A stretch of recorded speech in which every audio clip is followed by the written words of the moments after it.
Baik para hadirin, sebelum kita mulai acara, alangkah baiknya kita mendengarkan lagu Indonesia Raya terlebih dahulu.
Ya, baik. Assalamualaikum warahmatullahi wabarakatuh. Selamat siang, salam sejahtera bagi kita semua.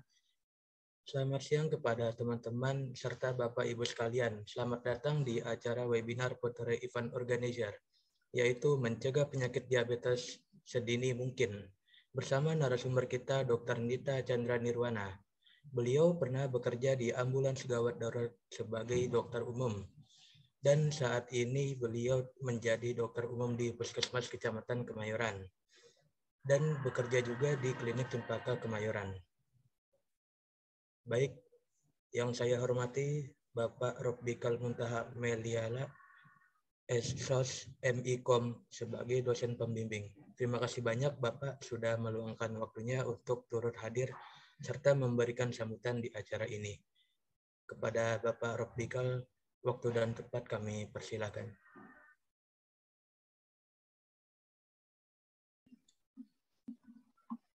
Terima kasih, Saudara Moderator Muhammad Taufik. Suara saya terdengar? Terdengar, Pak. Assalamualaikum warahmatullahi wabarakatuh. Shalom, Om Swastiastu, Namo Buddhaya, Salam Kebajikan. Selamat siang dan selamat sejahtera bagi kita semua. Kepada yang terhormat, Ibu Dr. Nita Chandra Nirwana sebagai narasumber pada event webinar hari ini. Salam hormat dari saya dan terima kasih atas kesediaannya untuk menjadi pengisi acara pada webinar kami. Lalu saya ucapkan kepada yang terhormat dan terkasih mahasiswa dan mahasiswi event organizer dari Universitas Dinasara Informatika yang bernama Putere Event Organizer, kepada yang terhormat Muhammad Hadia Fadila, kepada yang terhormat Muhammad Taufik Irsyad sebagai Ketua Pelaksana atau Project Manager, kepada yang terhormat Reza Arham Fajar, kepada yang terhormat Hairul Fadila, kepada yang terhormat Pandu Arya Maulana. Terima kasih atas totalitas dan kesediaan Anda untuk membuat dan mengeksekusi event ini yang insya Allah akan berjalan lancar 2 jam ke depan. Sebelumnya Bapak Ibu, kepada yang terhormat para hadirin dan webinar hari ini yang saya tidak dapat disebutkan satu persatu. Izinkan saya menjelaskan latar belakang mengapa event ini dibuat, berawal dari kurikulum mata kuliah event management di Prodi S1 Ilmu Komunikasi, di mana setiap mahasiswa dan mahasiswi dididik untuk menjadi event organizer profesional. Maka dari itu, kami mendidik mereka untuk membuat kapasitas dari awal, kemudian merancang ide kreatif event, boleh dilaksanakan secara online maupun offline, lalu mengeksekusi untuk mencari sponsor, mencari media partner, Dan yang jelas adalah harus membuat desain yang bernilai dan bermakna. Dan kelompok ini termasuk salah satu yang lulus seleksi hingga akhirnya bisa eksekusi karena proposal sudah disetujui.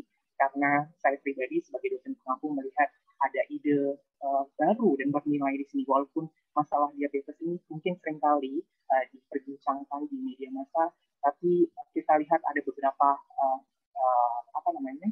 tidak ada perubahan signifikan dalam kesadaran masyarakat untuk mengetahui diabetes lebih lanjut. Seperti itu. Jadi kepada panitia yang bernama Event Organizer Event Organizer, selamat sudah sampai sejauh ini untuk eksekusi event, dan saya tunggu untuk sidang evaluasi, dan semoga Anda lancar 2 jam ke depan ini dalam eksekusi. Sedikit melihat latar belakang diabetes ini, karena menurut data yang saya baca, yaitu BPJS sendiri melansir bahwa penyakit diabetes ini merupakan penyakit yang paling besar untuk menghabiskan biaya, yaitu sekitar 3,27 triliun. Saya mendapatkan data ini dari investor.id, dan juga Indonesia termasuk salah satu negara nomor 5 terbesar menurut data WHO yang merupakan penderita diabetes terbesar pada tahun 2020 setelah China, Brazil, Amerika Serikat, dan India.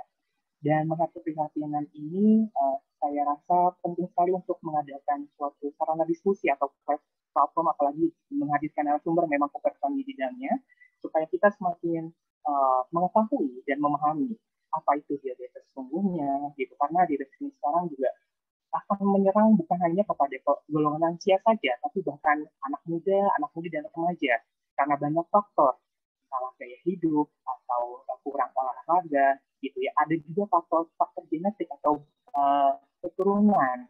Nah, itu akan kita bahas satu persatu di webinar ini dengan menghadirkan Dr. Nita Chandra Nirwana yang akan membagi ilmunya kepada kita semua.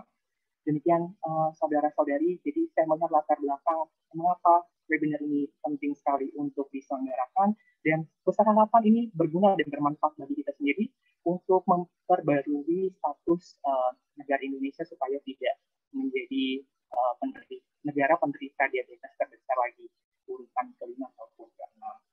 Dan berdasarkan data IDF 2015 juga saya melihat bahwa ada 220 negara di dunia yang menyumbangkan 415 juta penderita diabetes hingga saat ini. Oleh karena itu, terima kasih kepada sponsor dan media partner yang sudah mau mendukung suksesnya penyelenggaraan event ini. Saya kembalikan kepada moderator untuk melanjutkan sesi webinar. Terima kasih. Wassalamualaikum warahmatullahi wabarakatuh. Baik Bapak, terima kasih banyak atas sambutannya. Waalaikumsalam warahmatullahi wabarakatuh. Saya Muhammad Taufik Irsyad selaku Ketua Pelaksana dan juga pemandu dalam acara event ini mengucapkan banyak terima kasih kepada para hadirin yang sudah menyempatkan waktunya untuk bergabung di dalam webinar ini. Saya lihat sudah kurang lebih 100 peserta yang sudah bergabung dalam event ini. Terima kasih banyak. Semoga kalian sehat selalu. Baik, selanjutnya ialah terima kasih juga saya sampaikan kepada Dr. Nita Chandra Nirwana sudah bergabung di webinar ini untuk memaparkan materi tentang diabetes. Kepada Dr. Chandra, kami persilakan. Baik, mohon izin suara saya terdengar sebelum saya memulai? Iya, terdengar jelas. Terdengar jelas ya, baik. Terima kasih Kak Taufik untuk perkenalannya dan tentunya sambutannya Pak Robi ya. Mohon izin kali ini ya. Assalamualaikum warahmatullahi wabarakatuh. Selamat siang. Jadi teman-teman perkenalkan saya dengan Nita Chandra Nirwana. Sambil kita share screen ya. Jadi siang ini izinkan saya diajak oleh teman-teman DS ini. Kita mau membahas mengenai diabetes mellitus, tapi lebih ke bagaimana sih kita mencegah penyakit diabetes sedini mungkin. Saya yakin teman-teman di sini sudah banyak mengetahui tentang DM, ya. Tapi bersama-sama ya kita remind kembali apa sih itu diabetes, lalu kenapa sih kita penting sekali mencegah diabetes, lebih aware untuk mencegah diabetes itu sedini mungkin ya. Oke, kita mulai presentasi kita. Pak Robi, saya mulai ya. Next mungkin bisa dibantu. Nah, jadi kita akan membahas apa sih itu latar belakangnya seperti Pak Robi sampaikan, lalu apa itu diabetes, bagaimana faktor risikonya, lalu ketika faktor risikonya bagaimana gejalanya, kriteria, dan tentunya bagaimana mencegahnya. Nah, di sini teman-teman bisa lihat ya, saya paparkan slide mengenai diabetes, fakta, dan angka. Jadi, informasi dari International Diabetes Federation mengatakan nih, bahwa 1 dari 2 orang yang mengalami diabetes itu tidak mengetahui bahwa dirinya mengalami diabetes mellitus. Artinya apa? Artinya 50% orang yang mengalami diabetes, dia tidak menyadari bahwa dirinya sedang menderita diabetes itu. Dan mungkin baru sadar ketika dia mengalami komplikasi yang artinya sudah parah. Sementara di fase-fase awal, dia tidak mengetahui bahwa dirinya menderita diabetes. Kemudian dari informasi ini juga menginformasikan bahwa jadi DM itu merupakan penyebab utama terjadinya resiko stroke, kemudian kebutaan pada orang dewasa, penyakit jantung, dan masalah ginjal, serta teman-teman mungkin tahu bisa resiko untuk amputasi pada kaki. Jadi kita mesti hati-hati dengan diabetes ini sendiri. Dan ada berita baiknya, sekitar 80% ini hampir 80% orang yang mengalami diabetes itu dapat dicegah. Ya, jadi berita baiknya 80% orang yang mengalami diabetes dapat dicegah dengan cara apa? Dengan cara tadi melakukan pola hidup sehat, aktivitas fisik serta olahraga. Jadi sesuai dengan tema kita ya. Jadi penting sekali mencegah diabetes dini mungkin. Next. Nah, bagaimana sih data di Indonesia seperti? Jadi kalau misalnya kita lihat dari Riskesdas ya, tahun 2013, teman-teman bisa lihat di sini, sekitar 6,9% itu data atau prevalensi angka kejadian diabetes mellitus di Indonesia. Lalu bagaimana pada tahun 2018, bila kita menggunakan kriteria Perken itu, tahun 2011 itu didapatkan peningkatan mencapai 8,5% ya. Nah, tetapi konsensus ini diperbarui nih di tahun 2018 menggunakan konsensus yang 2015. Dengan konsensus yang 2015, nah datanya malah naik menjadi 10,9%. Artinya apa? Teman-teman bisa lihat di sini, terdapat kenaikan 4% hanya dalam kurun waktu 5 tahun. Dan di sini bisa dilihat bahwa prevalensi atau angka kejadian diabetes itu bukan hanya usia di atas lansia ya. Di sini teman-teman bisa lihat prevalensi diabetes mellitus berdasarkan pemeriksaan darah pada penduduk umur di atas 15 tahun. Jadi bisa dibayangkan 5% dari penduduk 15 tahun di Indonesia ada seberapa banyak ya. Jadi ketika kita menyadari ini, oh ternyata banyak nih, berarti kita harus lebih aware ya. Kita harus lebih menyadari bahwa dari gambaran data ini saja kita harus tahu bahwa memang penting untuk diperhatikan atau kita waspadai dari penyakit diabetes. Next. Nah, karena kita udah tahu nih, gitu. Kenapa sih kita mesti tahu kenapa kita mesti tahu mencegah lebih dini, gitu kan? Ketika kita tahu, sekarang kita mau pelajari lebih lanjut nih, apa sih itu diabetes sendiri? Nah, sebagai pendahuluan, saya mau sharing sedikit nih, gitu ya, mengenai dasar-dasarnya dulu. Bagaimana sih tubuh kita itu mendapatkan energi ya? Gitu. Jadi kita mendapatkan energi itu dari makanan yang kita konsumsi, di mana makanan yang kita konsumsi ini kita sebut mengandung 3 zat gizi utama, yaitu ada karbohidrat, protein, dan lemak. Jadi sewaktu makanan kita masuk ke dalam mulut, kemudian masuk ke kerongkongan, lambung, kemudian usus halus dan usus besar lalu dikeluarkan, kita sebut ini sebagai rangkaian proses pencernaan. Nah, lalu lebih detail lagi, saya menjelaskan apa sih yang terjadi di usus halus ya, lebih utamanya dari zat karbohidrat ini. Jadi ketika karbohidrat ini nyampe di usus halus, nah karbohidrat ini akan dipecah nih jadi glukosa, atau kita sebut gula darah tadi ya.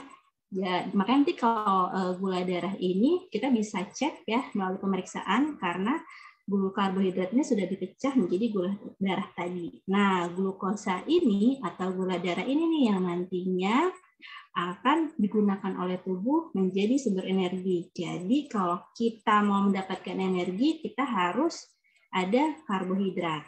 Next. Nah, lalu apa yang terjadi sih?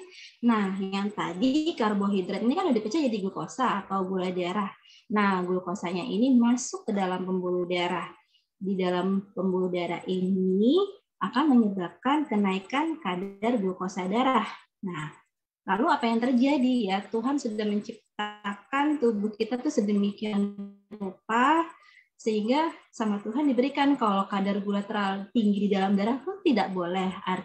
Setelah itu Tuhan menciptakan nih di dalam tubuh kita punya organ namanya pankreas. Nah, pankreas itu ada sel beta yang mengeluarkan insulin. Jadi ketika kadar gula darah kita tinggi, ada sel beta pankreas yang mengeluarkan insulin yang nanti digunakan oleh seluruh tubuh. Nah, insulin ini buat apa sih? Jadi insulinnya adalah hormon yang memasukkan gula darah kita tadi nih ke dalam sel. Gitu. Jadi di dalam darahnya gula darahnya nggak tinggi. Ketika masuk ke dalam sel, gula darah ini sudah masuk ke dalam sel dan selanjutnya akan digunakan sebagai sumber energi. Nah, jadi kita udah tahu basicnya dulu ya. Ada karbohidrat dipecah jadi glukosa, glukosa kemudian diserap masuk ke dalam pembuluh darah. Nah, di dalam pembuluh darah ini kita butuh insulin biar glukosa ini masuk ke dalam sel ya. Kalau nggak ada insulin, gula darah atau glukosanya naik di dalam pembuluh darah. Next. Nah, jadi secara singkat diabetes adalah penyakit di mana kadar gula darah itu tinggi di dalam darah. Penyebabnya satu, tadi insulinnya bisa kurang. Yang kedua, resistensi insulin. Apa itu resistensi insulin? Insulinnya ada, tapi nggak bekerja dengan baik. Kemudian yang ketiga bisa keduanya, ya. Kalau kita lihat gambar ini berasal dari bahasa Yunani ya, diabetes itu pancuran, mellitus itu madu atau gula. Artinya pancuran gula atau madu ya. Jadi kadar gula darah yang tinggi. Selanjutnya, nah diabetes. Next, nah jadi diabetes mellitus itu ada beberapa tipe yang mesti teman-teman ketahui, ini nice to know aja gitu. Ada DM tipe 1 di mana DM ini disebabkan tidak adanya produksi insulin sama sekali. Jadi dia tergantung sekali dengan insulin. Biasanya terjadi pada kelainan imun atau idiopatik. Bisa terjadi pada anak yang sangat muda sekali, dan apabila insulin tidak diproduksi, maka tubuh dapat mengalami kenaikan kadar gula darah yang tinggi secara terus-menerus. Nah, selanjutnya DM tipe 2 nih. DM tipe 2 apa sih? Insulinnya ada, tapi kerjanya terganggu. Yang tadi resistensi insulin ya. Jadi diabetes mellitus jadi disebabkan tidak cukup atau tidak efektifnya kerja insulin. Nah, yang ketiga, DM gestasional atau DM pada kehamilan. Apa sih ini? Jadi orang dengan gula darah tinggi saat kehamilan biasanya didiagnosis diabetes itu temporer. Gula darahnya itu mulai meningkat pada pasien di atas usia kehamilan 24 minggu, sehingga pasien itu sebelumnya nggak punya DM, kemudian pada saat melahirkan bisa normal kembali. Nah, yang keempat, DM tipe lainnya, ini apa sih? Nah, ini perlu pendekatan lebih lanjut ya dengan dokter spesialis penyakit dalam. Nah, kita udah tahu apa itu diabetes, tipe-tipenya sekarang. Jadi gimana sih kita bisa, next slide, lagi, next kembali. Oke. Nah, jadi kalau kita, oke, nggak apa-apa. Jadi kita udah tahu semua. Sekarang gimana kita tahu cara mengetahui bahwa kita tuh diabetes mellitus? Nah, kita harus tahu dulu, satu, kita kenali faktor risikonya. Kedua, kenali gejalanya. Ketiga, periksa kadar gula darahnya. Nah, apa sih itu faktor resikonya? Jadi faktor resiko DM-nya ada dua nih.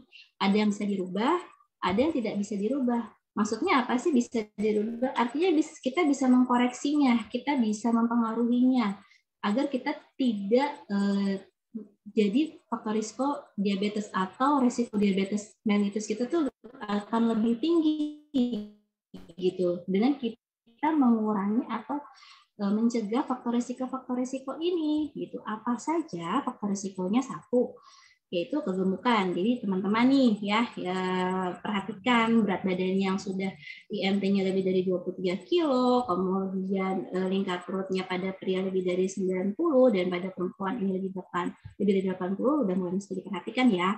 Kemudian apalagi berikutnya kurang aktivitas fisik. Nah, sering sekali nih ya kita kondisi saat ini gampang sekali mager kan. Mau kemana-mana sekarang makan udah ada ya tanpa harus jalan, tinggal klik-klik aja gitu kan. Jadi mau belanja juga sekarang tinggal klik-klik aja. Mungkin dulu kita mesti jalan dulu, kemudian kita mesti ke halte dulu gitu kan. Kalau sekarang semuanya serba ada, sehingga mudah sekali buat teman-teman saat ini, kondisi saat ini tuh untuk kita kurang sekali aktivitas fisiknya, dan hampir kita tidak menyadari itu ya, bahwa kita kurang gerak, lebih banyak mager gitu. Nah, yang berikutnya ada dislipidemi atau faktor risiko di mana kadar kolesterol dan trigliseridnya tinggi, kemudian riwayat penyakit jantung, tekanan darah tinggi, dan diet tidak seimbang. Nah, ini semua tentunya bisa kita rubah dengan cara melakukan pola hidup sehat. Nah, selanjutnya faktor risiko yang tidak dapat dirubah. Apa sih maksudnya faktor risiko yang tidak dapat dirubah? Artinya kita tidak bisa kendalikan, kita tidak bisa koreksi ya. Misalnya pada usia lebih dari 40 tahun, kita tidak bisa mengkoreksi atau mengerem, wah umur saya jangan sampai di atas 40 tahun, kan itu tidak bisa. Artinya risiko itu kita juga semua akan mengalami. Atau ada riwayat keluarga kita yang mempunyai diabetes ya, itu juga tidak bisa kita koreksi, kita mesti bersyukur gitu. Nah, selanjutnya riwayat kehamilan dengan diabetes mellitus ya, ini tidak dapat kita rubah. Kemudian riwayat melahirkan anak di mana berat badannya lebih dari 4 kilo, dan riwayat melahirkan dengan berat badan kurang dari 2,5 kilo. Jadi teman-teman perhatikan faktor risiko ini.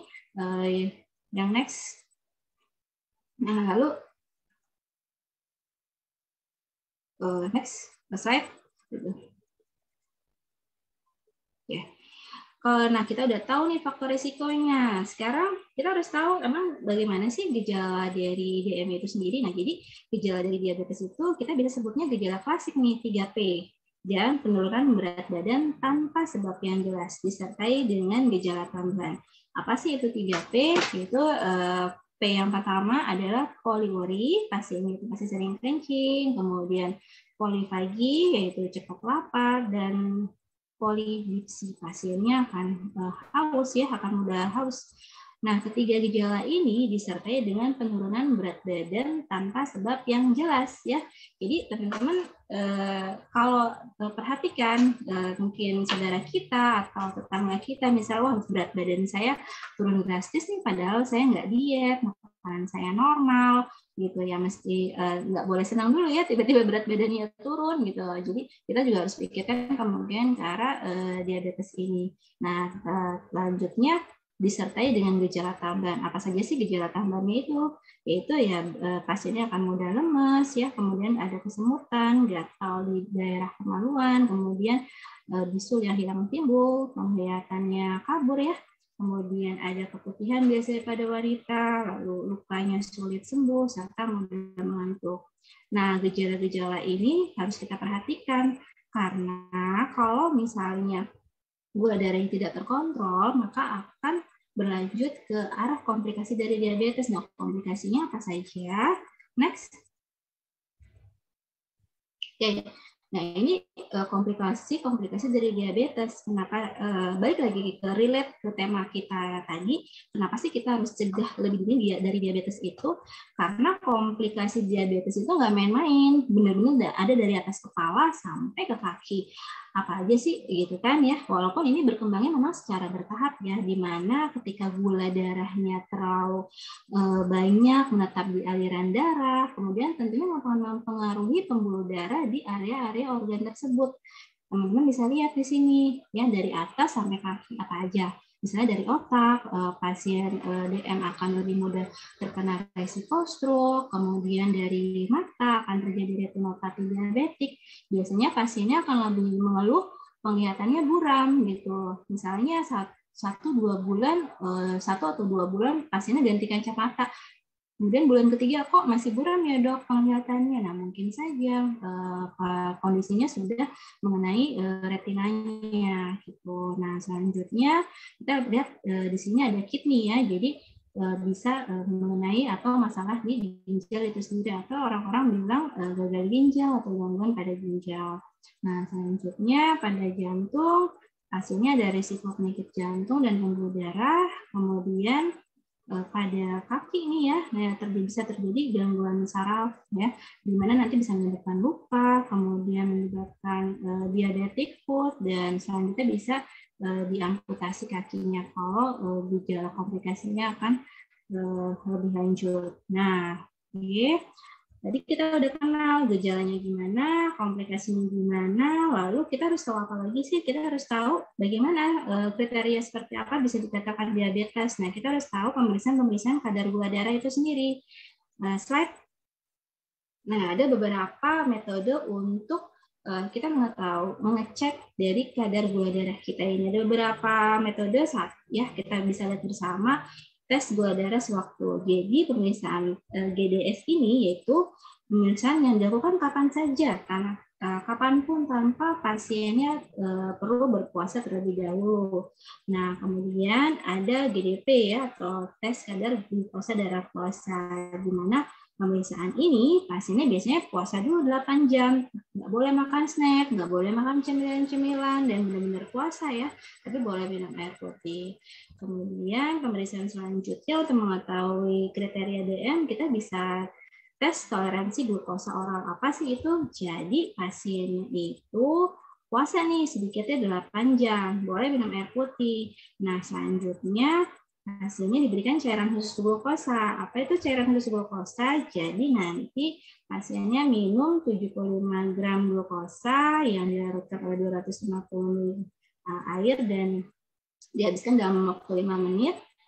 Setelah itu diperiksa kadar gula darahnya 2 jam kemudian ya. Nah yang terakhir HbA1c. HbA1c ini kita untuk mengukur kadar gula darah rata-rata selama 3 bulan. Oke, selanjutnya, lalu bagaimana sih dokter mendiagnosa dari diabetes itu sendiri? Slide. Next. Nah ini. Jadi dokter bisa mengatakan pasien itu memiliki DM berdasarkan kriteria berikut. Jika kadar glukosa plasma puasanya lebih dari 126, itu dikatakan DM. Atau pasiennya periksa TTGO ya, pemeriksaan glukosa plasma lebih dari 200, nah ini bisa dikatakan diabetes mellitus. Untuk poin 1 dan poin 2 ini biasanya pasiennya tidak punya gejala 3P, tapi dia punya resiko. Dok, orang tua saya diabetes nih, atau saya mengalami hipertensi, atau saya pernah melahirkan anak, berat badan anak saya itu lebih dari 4 kilo, atau waktu hamil kadar gula darah puasa saya tinggi dok. Nah, boleh nih buat yang punya faktor resiko seperti yang tadi saya informasikan, bisa cek gula darah puasa GDP-nya atau TTGO-nya. Kalau masuk ke poin 1 dan poin 2, maka bisa dikatakan diabetes mellitus. Nah, poin yang ketiga apa? Poin yang ketiga, pasiennya ngeluh gejala klasik yang tadi 3P. Ya, saya jadi cepat lapar dok, cepat haus. Nah, boleh periksa kadar gula darah sewaktu tanpa puasa, kemudian hasilnya lebih dari 200, maka bisa dikatakan DM. Atau pemeriksaan selanjutnya yang tadi HbA1c, jika kadarnya lebih dari 6,5%, maka pasien tersebut bisa dikatakan diabetes mellitus. Oke, next slide. Kita udah kenal ya tadi ya bagaimana sih diabetes itu gejalanya, resikonya. Tentunya sekarang mesti kita pahami bagaimana kita mencegahnya. 1, prinsip mencegahnya berarti kita harus cegah faktor risiko yang tadi sudah kita kenal. Caranya bagaimana? 1, cek kadar gula darah kita secara teratur. Jadi teman-teman bisa lakukan pengecekan kadar gula darah secara teratur. Ini penting untuk deteksi diabetes dini mungkin. Kapan yang tepat untuk kapan sih saya melakukan cek kadar gula darah saya dok? Gitu seminggu sekali, sebulan sekali. Saran saya baik untuk teman-teman yang tidak mempunyai faktor risiko sebenarnya bisa dilakukan 6 bulan sekali. Ya, tapi kalau memang ternyata punya faktor risiko, ada gejala-gejala tertentu yang tadi sudah disebutkan, itu bisa dilakukan saat itu atau sebulan sekali. Ya. Kemudian yang kedua, kita harus menjaga apa nih? Kita harus menjaga pola makan kita. Pola makannya bagaimana? Tentunya hindari ya, batasi penggunaan gula, lemak, minyak, garam secara berlebihan. Nah, kalau kita lihat dari infografisnya Kemenkes, teman-teman bisa lihat deh. Next slide. Nah, di situ, oke, bentar ya. Di situ terlihat, nah ini dia, gula yang bagaimana yang harus kita batasi. Jadi kalau dari infografis Kemenkes ini, batasan kita mengkonsumsi gula itu 54 gram atau setara dengan 4 sendok makan ya. Di sini juga dijelaskan tipsnya gimana, lebih baik kita tidak ngemil-ngemil makanan yang tertera itu ya, ada soft drink, kemudian kue-kue ya. Nah, baiknya kita ngemilnya lebih baik nih, lebih baik mengkonsumsi buah dan sayur sebagai cemilan. Nah, itu kalau dari gula. Nah, kemudian garam. Nah, garam yang mesti kita batasi yaitu 1 sendok teh aja sehari ya. Dan gimana caranya, tipsnya? Jangan menambah garam atau kecap pada makanan yang telah tersaji. Dan yang ketiga, yaitu lemak atau minyak, itu batasannya 5 sendok makan. Nah, tipsnya bagaimana? Kita bisa masak dengan cara direbus, kukus, atau dipanggang. Nah, dari gambar di samping, teman-teman juga lihat ya, di sini ada contoh-contoh makanan yang mesti dihindari ya untuk yang banyak mengandung gula. Di sini ada gula pasir ya, kemudian es krim, susu kental manis tuh ya, susu kental manis, dodol, cake, coklat, ini makanan kita konsumsi sehari-hari nih, sebaiknya kita batasi ya. Kemudian lemak, di sini semua makanan yang diolah dengan cara digoreng, kemudian fast food ya. Apalagi kita pengennya cepat sekarang, serba cepat makannya fast food. Nah, ini juga faktor risiko nih, jangan terlalu berlebihan. Yang terakhir, hindari banyak makanan yang mengandung natrium atau garam tadi. Ada pada apa sih? Biasanya ada pada ikan asin, telur asin, dan makanan yang kaleng ya. Kemudian next, nah ini nice to know aja teman-teman, nice to know mengenai karbohidrat ya atau gula tadi. Di sini saya mau memaparkan bahwa tadi kan kita tahu nih sumber karbohidrat kita, sumber gula kita itu kan dari karbohidrat. Nah, kita harus pilih makanan yang karbohidrat kompleks. Jadi karbohidrat itu ada 2 jenis, ada karbohidrat yang kompleks dan ada karbohidrat yang sederhana. Kita pilih nih karbohidrat yang kompleks. Kenapa demikian sih? Karena berkaitan dengan indeks glikemik. Apa sih itu indeks glikemik? Jadi kemampuan suatu bahan makanan itu menaikkan kadar gula darah atau glukosa darah. Jadi teman-teman bisa dilihat tuh yang ada garis hijaunya ya, indeks glikemik yang ada pada garis hijau itu bahan-bahan makanan yang indeks glikemiknya rendah. Apa saja sih ya? Di situ ada dasar tirai, sayur, buah, gandum, dan lain sebagainya. Di sini kemampuannya untuk menaikkan kadar gula darahnya itu tidak setinggi yang ada pada garis merah, ya. Apa saja itu yang di garis merah tuh? Yang di garis merah tuh karbohidrat sederhana itu. Teman-teman bisa lihat ya, watermelon, semangka, kemudian mangga ya. Jangan dikonsumsi secara berlebihan, karena ketika dikonsumsi secara berlebihan, gula darahnya akan langsung naik nih ya, dan bisa dilihat juga gampang turunnya. Jadi rasa kenyangnya cuma sebentar kalau konsumsi yang di garis merah ya. Jadi teman-teman usahakan sebaiknya makanan yang ada di garis hijau, karena kalau kita konsumsi dengan indeks glikemik yang rendah, maka rasa kenyangnya akan lebih lama karena biasanya mengandung banyak serat. Ya, jadi itu alasannya kenapa sih kita sebaiknya pilih karbohidrat yang kompleks dibandingkan dengan karbohidrat yang simple atau sederhana. Next, garam, ya. Slide, gitu. Oke. Nah, tadi udah dijelaskan garam mesti dihindari. Kenapa pemberian garam mesti dihindari? Tadi hipertensi itu atau tekanan darah tinggi itu kan salah satu faktor risiko yang harus kita kendalikan ya.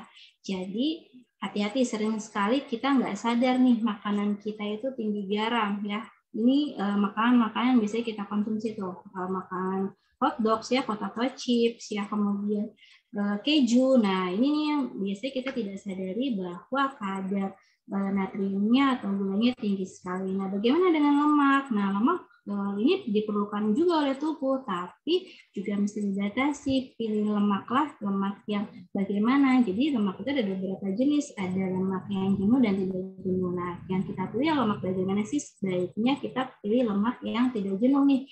Kita bisa lihat seperti zaitun, ada minyak selai kacang, kemudian alpukat ya, salmon, kembung dan lain sebagainya. Dan hindari sekali lemak-lemak yang jenuh seperti apa, ada butter, ada daging, ya keju, mentega, telur, nah ini minyak sawit, itu sebaiknya dibatasi ya. Kemudian next, nah yang ketiga, bagaimana cara untuk mencegah diabetes itu? Pastinya kita mulai harus menjaga berat badan kita. Suara tidak terdengar ya teman-teman?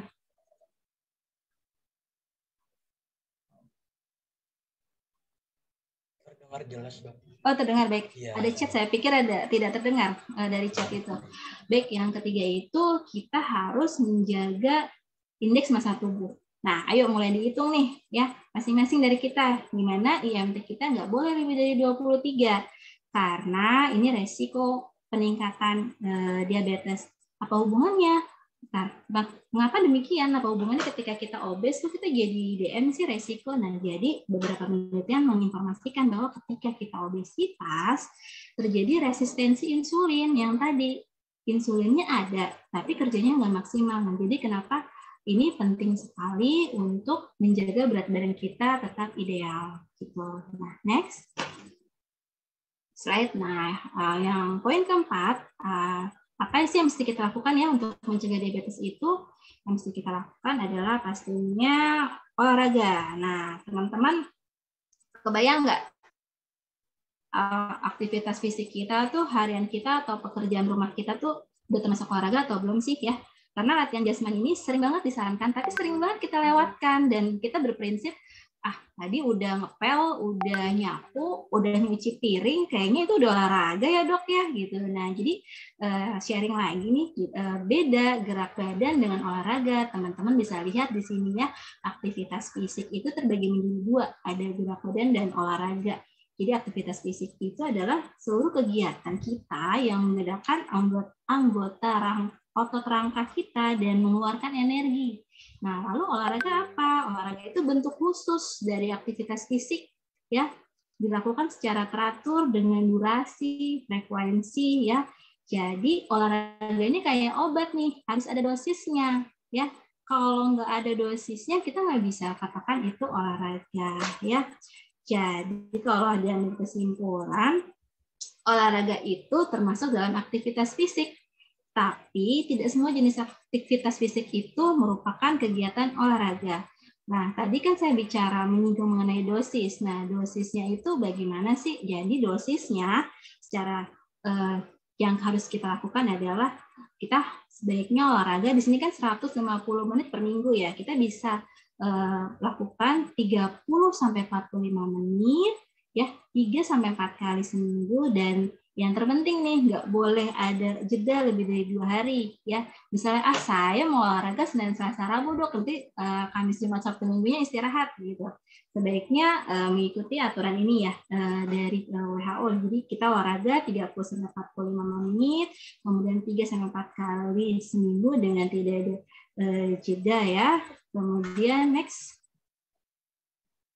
slide. Nah, ini kalau kita lihat infografis dari Kemenkes, jadi sudah dijelaskan juga nih tadi apa yang dapat dilakukan untuk mencegah diabetes ya. Semuanya sudah dijelaskan ya, mempertahankan berat badan ideal, kemudian makan makanan sehat antara 3 sampai 5 porsi buah dan sayuran, kemudian kurangi gula, lemak ya, kemudian garam, tadi sudah dijelaskan. Nah, satu nih yang belum ada beberapa yang belum dijelaskan, kelola stres ya. Apa hubungannya dok kelola stres dengan diabetes mellitus? Nah, ternyata di tubuh kita itu ketika kita stres itu ada hormon tuh yang nantinya membuat kerja antagonis dari insulin itu. Ya, jadi insulinnya lagi-lagi tidak berfungsi ya atau resisten, kadar gula darah kita jadi naik ya. Jadi itu kaitannya. Kemudian yang berikutnya rokok, hindari penggunaan rokok. Nah, apa ini kaitannya dengan diabetes mellitus gitu kan ya? Jadi rokok itu salah satu faktor resiko yang bisa membentuk plak pembuluh darah ya. Jadi lemak yang berlebih, kemudian rokok, dia bisa meningkatkan plak dalam pembuluh darah. Terus apa kaitannya plak dengan pembuluh darah itu? Ada plak di dalam pembuluh darah kita, maka ada resiko di situ aliran darah tersumbat. Nah, sedangkan pada orang-orang dengan diabetes mellitus itu pembuluh darahnya juga sudah mulai terganggu, sehingga resiko komplikasinya atau keparahannya akan bisa lebih parah ya. Oke, lanjut. Ini sudah mulai ada yang bertanya ya. Baik, sebentar ya, teman-teman. Ini slide terakhir. Nanti saya akan jawab ya. Gitu. Nah, kemudian yang terakhir, penata laksanaan. Kalau kita sudah terlanjur diabetes, apa sih yang mesti kita lakukan? Pastinya kita ikutin nih edukasi, penyuluhan, konseling tentang DM. Kita harus tahu sebanyak-banyaknya tentang DM. Karena ketika kita tahu ilmunya, ketika kita paham, kita jadi lebih aware, kita lebih tahu bagaimana sih mengelola diabetes itu. Nah, teman-teman, baik ada saudara ataupun lingkungan tetangga kita yang sudah punya DM, informasikan saja untuk ayo lebih tahu lagi nih kemana nih harus lebih tahunya, ke Posyandu PTM, kemudian puskesmas, kemudian vaskes lainnya. Untuk apa sih? Tidak hanya sekedar obat. Jadi nanti teman-teman atau para penderita DM ini tentunya dibantu untuk mengatur pola makan yang sesuai dengan diet pada penyakit DM itu sendiri. Yang kedua, pastinya tidak hanya obat-obatan, tidak hanya makanan, tapi pasien-pasien yang sudah punya DM harus melakukan latihan fisik secara teratur dan tepat. Kemudian yang ketiga, mengkonsumsi obat secara teratur sesuai petunjuk dokter ya. Kemudian yang terakhir tentunya kita harus monitoring kadar glukosa darah kita sesuai dengan petunjuk dokter. Baik, ini akhir dari slide saya teman-teman. Mudah-mudahan semoga bermanfaat ya. Akhir kata, wassalamualaikum warahmatullahi wabarakatuh. Selanjutnya kita sharing dan diskusi ya.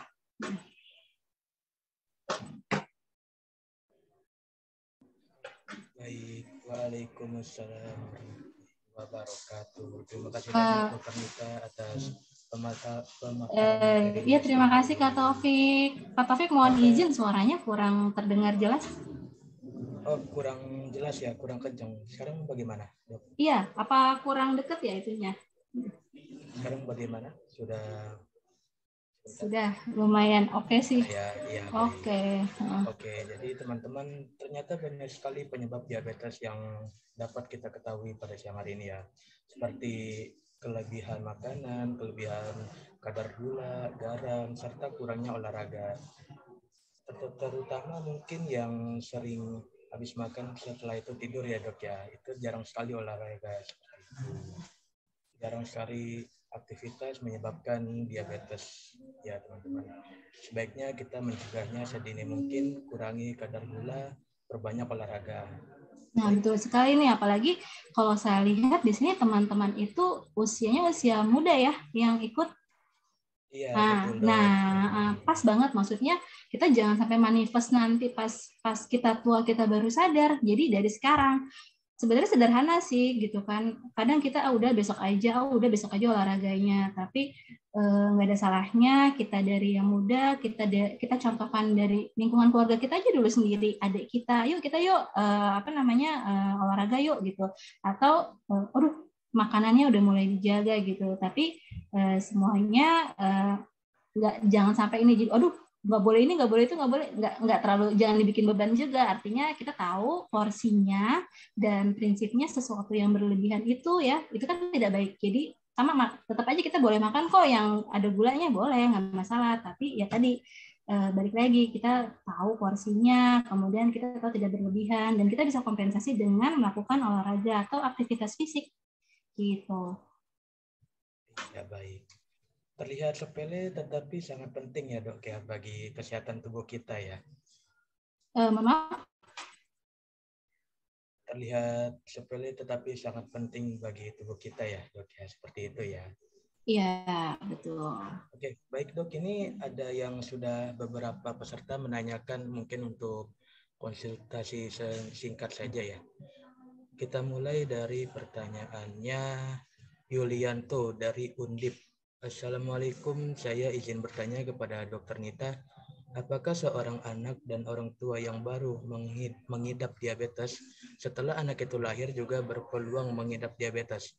Sejak usia berapa kita harus melakukan screening untuk mengecek apakah kita mengidap diabetes atau penyakit lain atau tidak? Terima kasih dok. Baik, terima kasih. Jadi betul sekali kalau misalnya anaknya ibunya nih diabetes, biasanya anaknya berat badannya lebih dari 4 kilo. Nah, tadi saya sebutkan kalau berat badannya lebih dari 4 kilo, berarti itu faktor resiko, salah satu faktor resiko si anak itu terkena diabetes mellitus. Nah, pertanyaannya mulai kapan si anak terkena diabetes mellitus? Itu baru faktor resiko, artinya tidak langsung ketika dia lahir dia terkena diabetes. Dia punya satu faktor risiko. Nah, kapan dia akan terkena faktor risiko? Kapan dia akan terkena DM itu? Dia akan terkena DM kalau ya ada beberapa faktor risiko yang dia alami ya. Jadi kita nggak bisa bilang nih saya dulu lahir dari 4 kilo, saya pasti diabetes, enggak.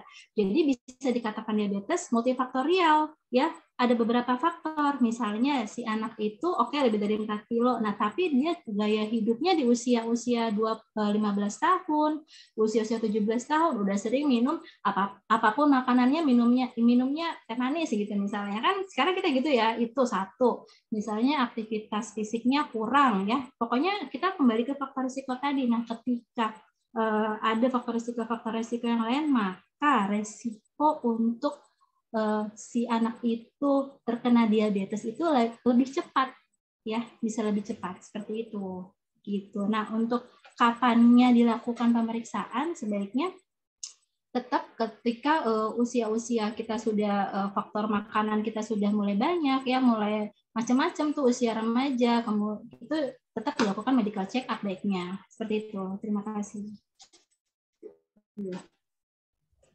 Apakah menjawab atau mau bertanya kembali dengan Kak siapa tadi? Terima kasih untuk Ibu dokternya ya. Dari Yulianto.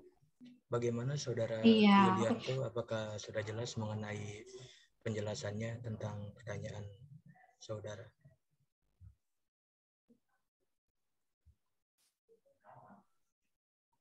Sepertinya Kak Anto ya? Iya, Pak Anto. Dengan Kak Anto bagaimana? Apakah sudah cukup jelas? Oh, di-mute Kak, katanya mungkin di-mute dari ini ya, panitia ya? Oh iya. Nggak apa-apa, biar kita sambil ini mendengar suaranya kan. Maaf. Saya ingin menambahkan dok, saya izin bertanya. Terima kasih Pak Mas Moderator Mas Taufik atas kesempatannya. Saya mau tambahkan sih dok. Misalkan dalam keluarga saya itu ada yang mengidap diabetes dan bandel gitu dok. Itu bandelnya itu cara bandel ya. Nggak minum obat, tidak mau menurut makanannya gitu. Iya, pola makannya itu nggak teratur gitu dok. Itu cara kita sebagai caregiver itu gimana dok untuk mengingatkan pengidapnya? Itu benar banget. Itu tantangannya ya, tantangan orang diabetes itu ternyata pertama dia udah capek nih minum obat tiap hari gitu kan ya. Jangankan mereka ya, kita juga disuruh minum obat tiap hari, kita paham ya rasanya minum obat tiap hari, males nih gitu kan.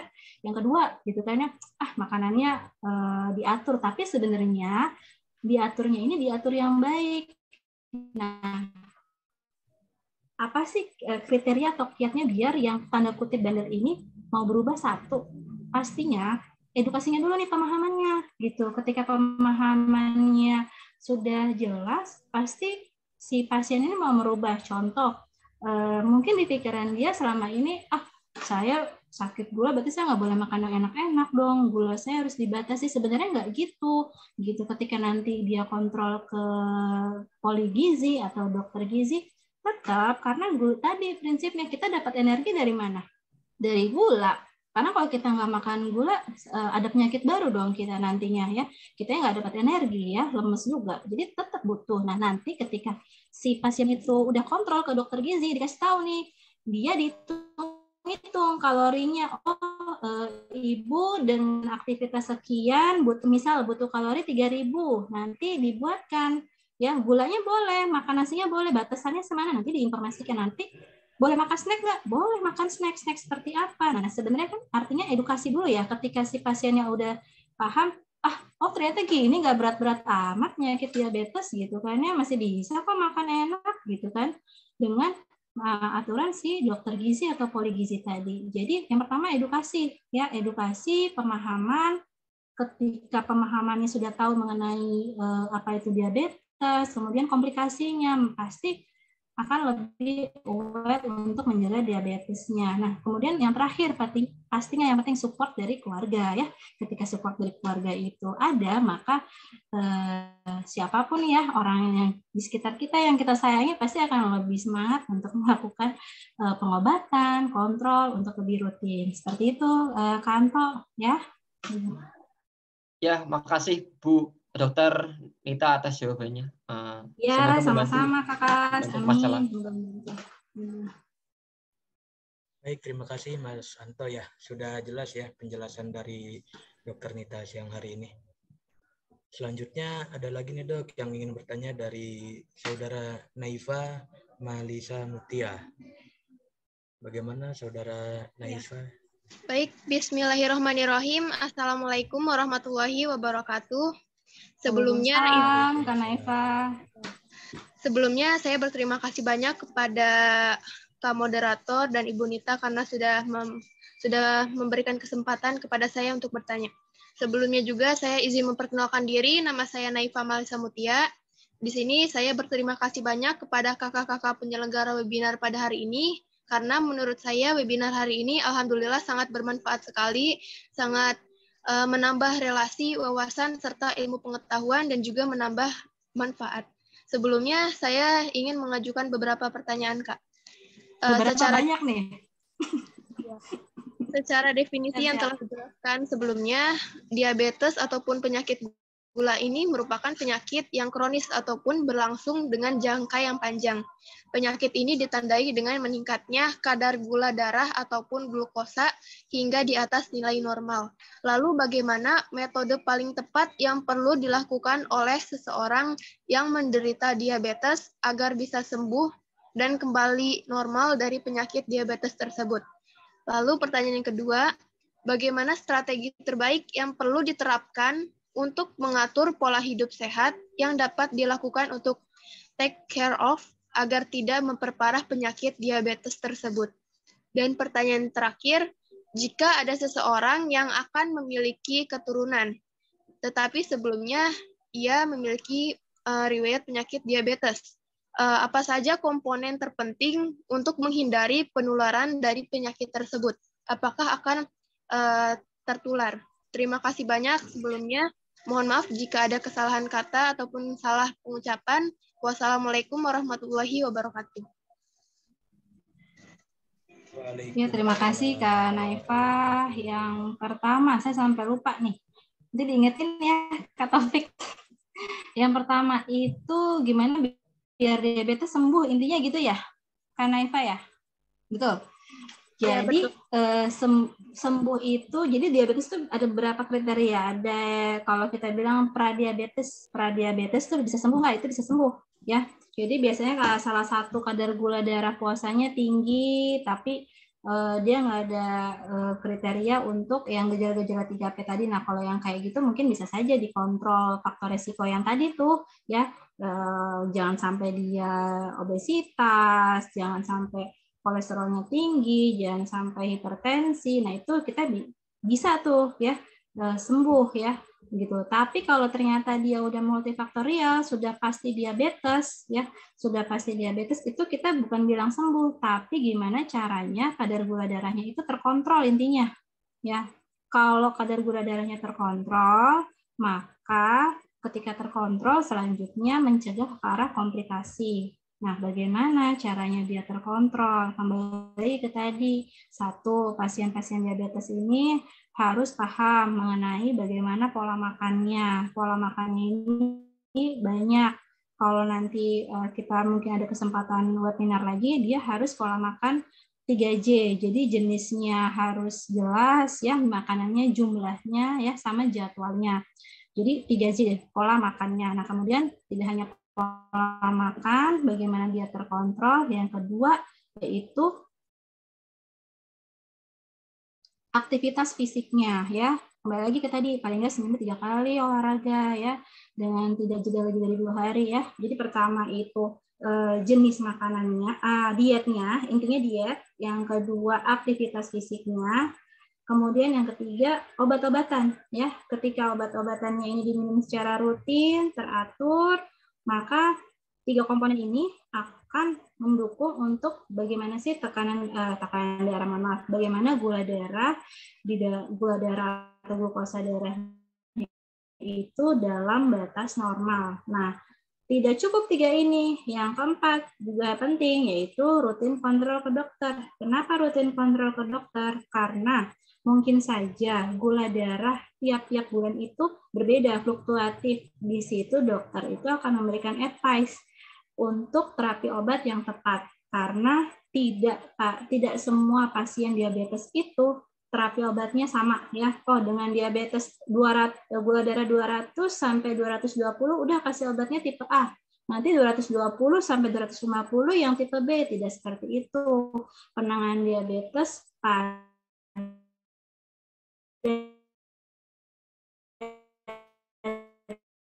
tiap individu, tiap pasien itu berbeda sesuai dengan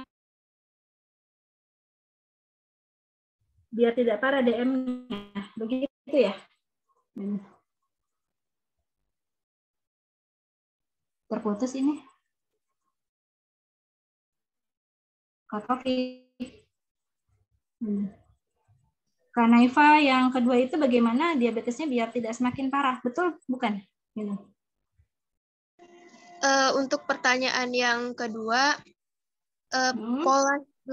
pola hidup yang bagaimana strategi terbaik yang perlu diterapkan untuk mengatur pola hidup sehat yang dapat dilakukan untuk take care of agar tidak memperparah penyakit diabetes. Oke, intinya bagaimana ya strategi untuk pola hidup sehat. Pola hidup sehat pokoknya kembali lagi ke tadi ya, kriteria-kriteria tadi itu untuk mencegah diabetes itu udah paling apa ya, saya boleh tampilkan slide Kak Taufik. Ya, baik dok, sebentar. Yang paling terakhir aja. Yang 2 slide terakhir ya.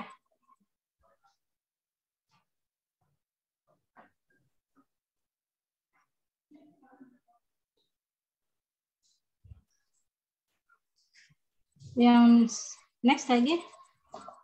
Nah, ini dia nih. Yang sebelumnya.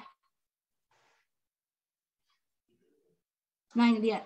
Jadi, teman-teman prinsipnya ngikutin ini aja nih. Gimana sih pola hidup sehat ya? 1, kita gimana caranya berat badan kita tetap ideal. Oh, ya udah. Kalau bagaimana caranya berat badan kita ideal, berarti kita aktivitas fisik nih, harus olahraga gitu.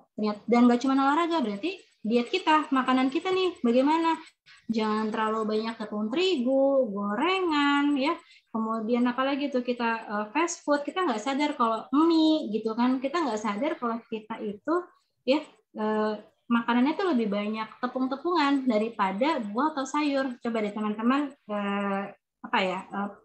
coba deh menyadari, benar nggak ya saya sebenarnya lebih banyak makan tepung-tepungan. Nah ini gitu kan. Kemudian tadi apalagi rutin aktivitas fisik selama 30 menit sehari. Nggak usah berat-berat, olahraganya bisa yang aerobik aja. Sepeda, jalan santai, kemudian berenang, itu teman-teman bisa lakukan ya. Nah, kemudian kelola stres dan pastinya hindari rokok ya. Oke. Kemudian pertanyaan yang ketiga tadi itu mengenai apa tadi yang ketiga? Yang ketiga apa ya Kak ya? Ya, untuk pertanyaan yang ketiga, jika ada seseorang yang akan memiliki keturunan, tetapi sebelumnya dengan pasangannya memiliki riwayat penyakit diabetes. Lalu, apa saja komponen terpenting untuk menghindari penularan penyakit diabetes tersebut terhadap anaknya? Jadi bukan penularan, jadi tuh genetik keturunan kita nggak bisa rubah gitu. Ya kita nggak bisa rubah nih, tapi nggak bisa juga ya dijadikan nanti satu kriteria penting untuk jadi nanti calon suami saya nggak boleh nih ada diabetes gitu langsung diputusin gitu, nggak gitu juga ya.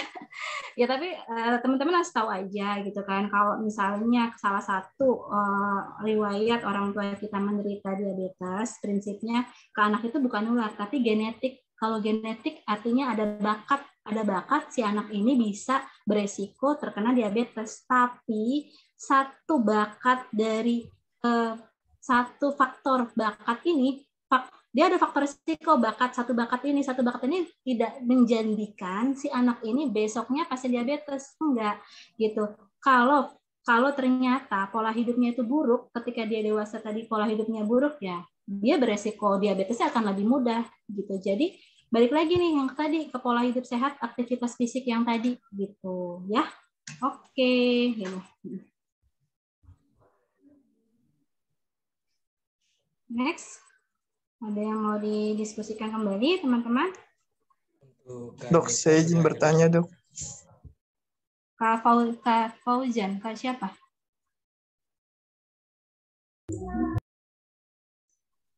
Ya, Dok, saya... Ya, silakan Kak, monggo.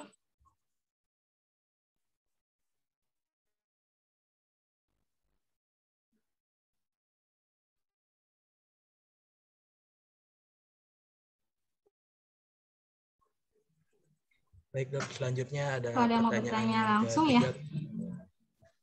Dari atas nama Rizky.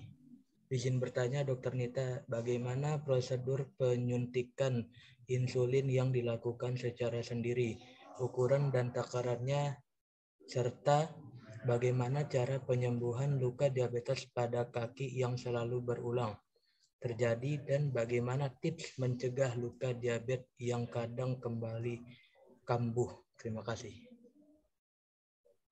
Oke, pertanyaannya dosis insulin ya? Iya, betul. Oke, jadi dosis insulin itu, jadi kalau seseorang yang bisa pakai insulin biasanya sudah dalam kondisi komplikasi ya, komplikasi atau dia minum obat, pasiennya udah dapat minum obat oral tuh dari dokternya, tapi ternyata kok nggak turun-turun ya gitu. Nah kalau misalnya nggak turun-turun biasanya tuh udah mulai ini tapi atas pertimbangan dokter spesialis ya, maksudnya dokter spesialis itu akan menentukan gitu, akan menentukan dosis insulin yang tepat untuk untuk pasien. Boleh saya tanya apakah memang ini sudah pesertanya ini menggunakan insulin apa bagaimana? Gitu.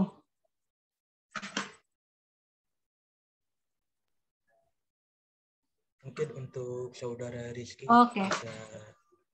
Sambil sudah menggunakan insulin kah?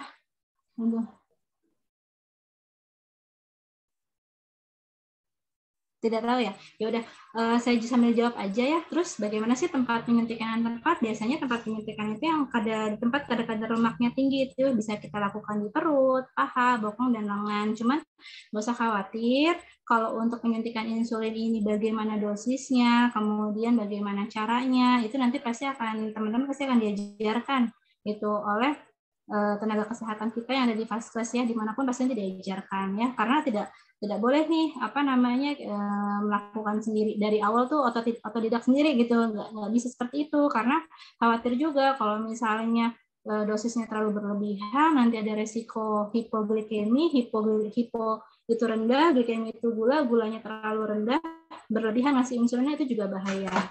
Jadi untuk pengawasan insulin ini sebaiknya tetap dilakukan oleh dokter spesialis ya.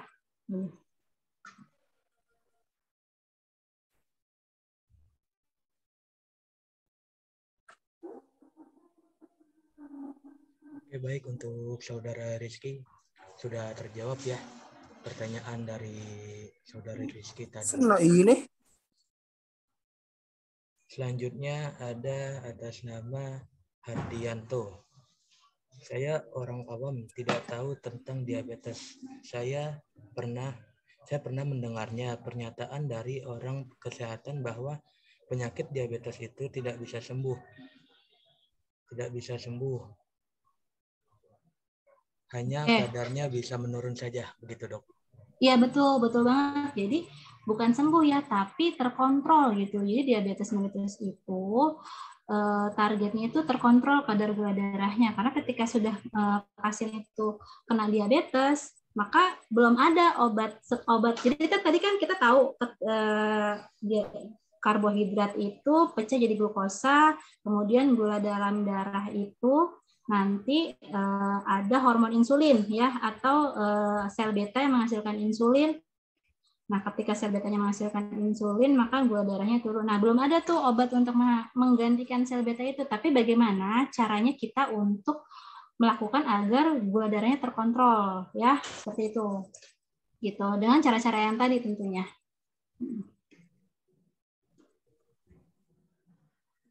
Oke, penting kan topik bagaimana mencegah sedini mungkin. Karena kalau udah kena diabetes, udah harus kontrol nih, gitu. Udah susah, gitu. Iya, betul. Ternyata sangat penting ya dok ya. Walaupun terlihatnya cuman sepele di mata anak-anak muda terutama ya. Diabetes ini. Mungkin hanya tinggal beberapa saja nih dok, pertanyaan-pertanyaan yang akan saya bacakan. Karena untuk mempersingkat waktu juga. Selanjutnya ada...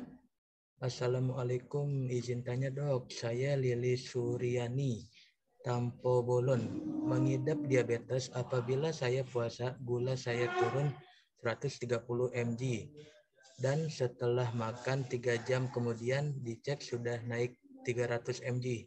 Gimana tuh dok? Apa memang pankreas? Pas puasa berapa? Pas puasa 130? Iya, pas puasa 130. Kemudian naik lagi menjadi 300. Puasanya itu udah 8 jam belum, Kak? Mungkin untuk yang bersangkutan bisa on mic dibantu.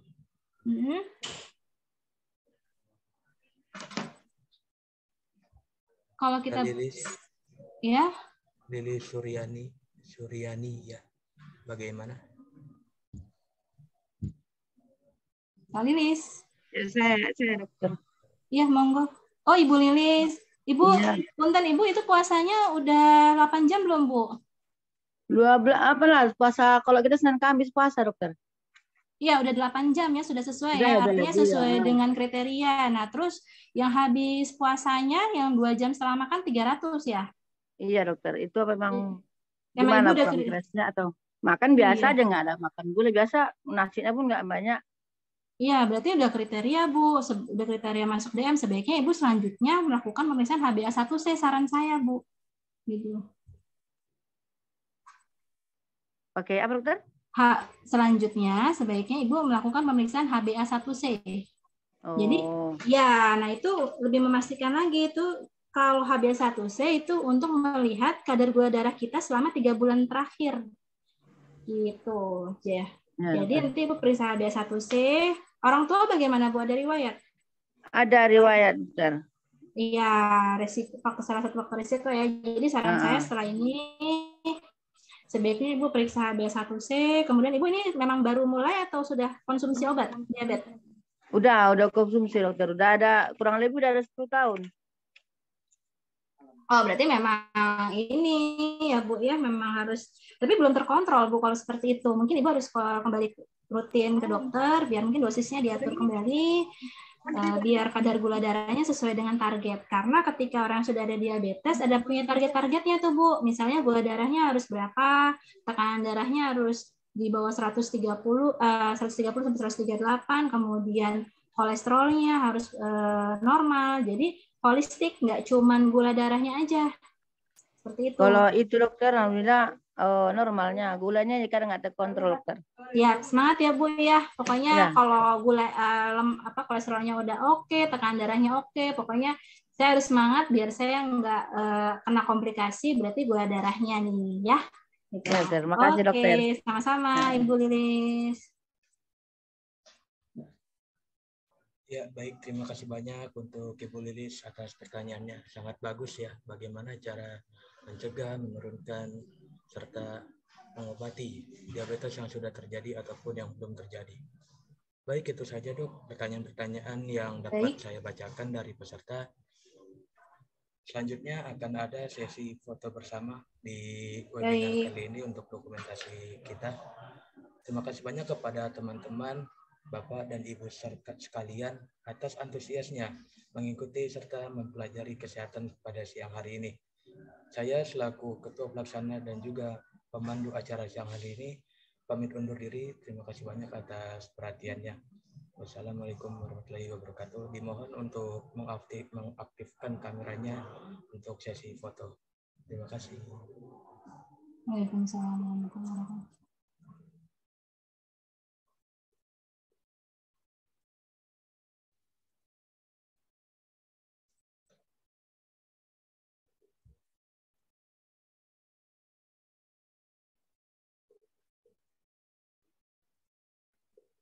Iya, baik. Terima kasih banyak teman-teman, Bapak, Ibu sekalian atas perhatiannya pada siang hari ini, atas waktunya pada siang hari ini. Pada Bapak dosen Robikal Muntaha, terima kasih banyak Bapak telah hadir dalam acara event kami. Dan juga Dokter Nita, terima kasih banyak Dok ya telah memberikan penjelasan. Terima kasih banyak teman-teman, semoga bermanfaat ya kakak-kakak. Terima kasih banyak memberikan konsultasi, penjelasan tentang diabetes dan juga menjaga kesehatan tubuh. Saya juga mengucapkan terima kasih banyak atas media partner yang telah bekerja sama dalam event ini, yaitu ada webinar nasional, webinar mahasiswa, poin kampus, dan lain sebagainya. Terima kasih banyak atas kerjasamanya untuk menyukseskan acara ini.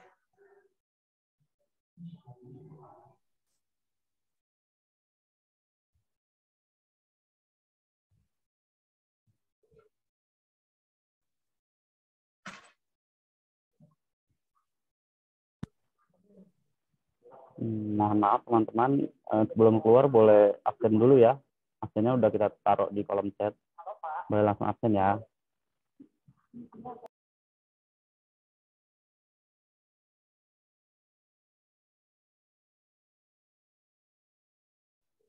Ya, silakan teman-teman, Bapak, Ibu, jangan lupa absen ya untuk kehadirannya hari ini. Untuk mungkin door prize-nya juga sudah dinanti-nanti, siapa tahu menang Bapak, Ibu, teman-teman sekalian. Nanti dipantau saja di Instagram kami di potter@io atau juga bisa dikirimkan melalui email pengumuman untuk door prize-nya ya. Mana nggak juga?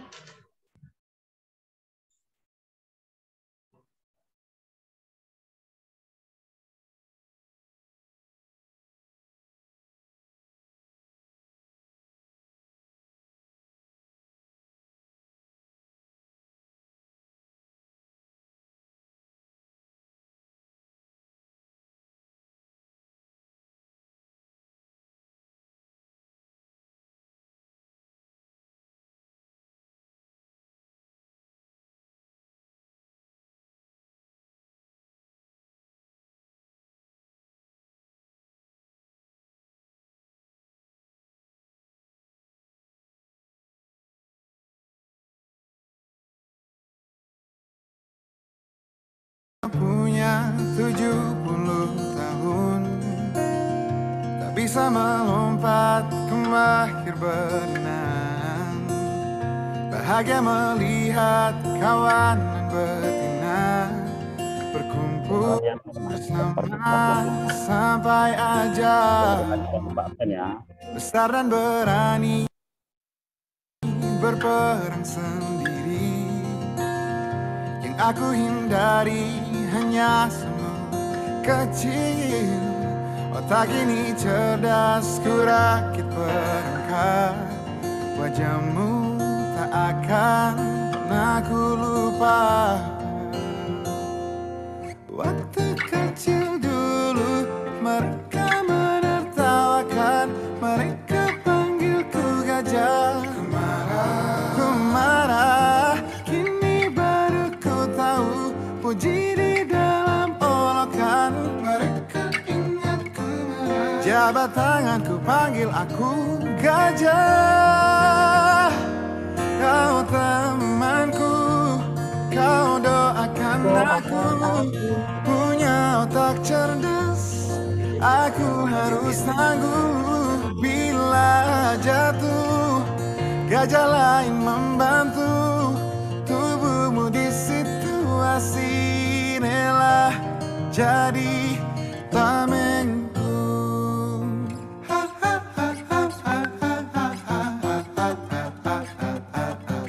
Kecil kita tak tahu apa-apa, wajar bila terlalu cepat marah.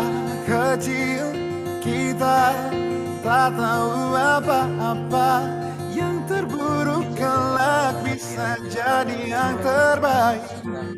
Yang terburuk kelak bisa jadi yang terbaik.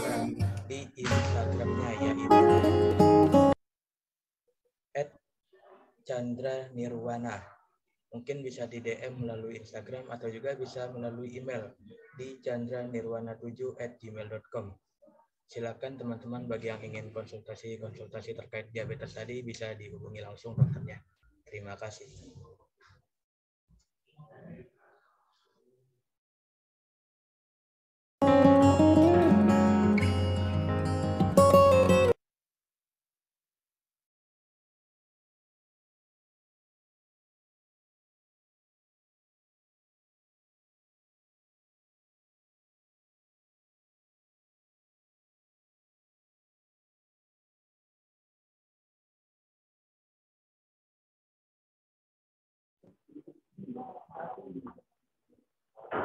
Nah, terima kasih ya teman-teman atas partisipasinya.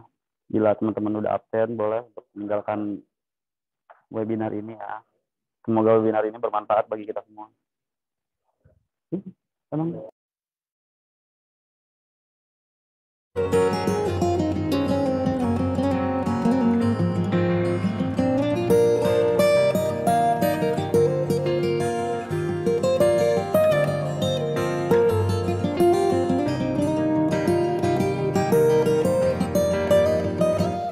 Kau temanku, kau doakan aku, punya otak cerdas. Aku harus tangguh bila jatuh, gajah lain membantu. Tubuhmu di situasi rela jadi tamengku. Kau temanku, kau doakan aku, punya otak cerdas.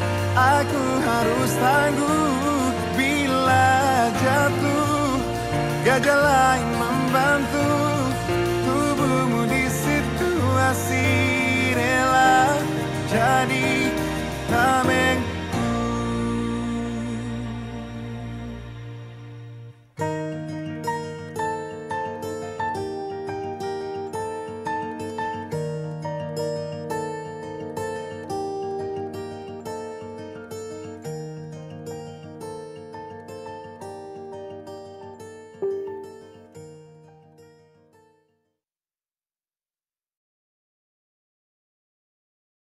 Duh, mau belanja.